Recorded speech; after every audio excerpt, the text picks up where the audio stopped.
Seorang pria Indonesia menjadi viral karena pergi umroh menggunakan sepeda. Ia membutuhkan waktu 6 bulan untuk akhirnya bisa sampai ke Mekah. Berikut informasi selengkapnya untuk Anda.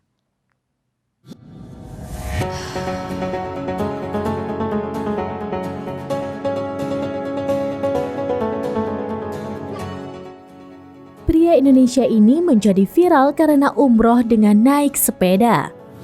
Kisah ini diviralkan oleh akun @payungmadinah pada Selasa 25 April 2023.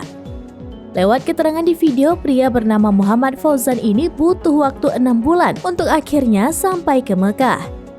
Sesampainya di kawasan Masjidil Haram, Fauzan didatangi oleh sesama orang Indonesia yang juga sedang umroh. Seolah kecapekan, Fauzan tampak bersandar di tembok jalanan sambil ngobrol.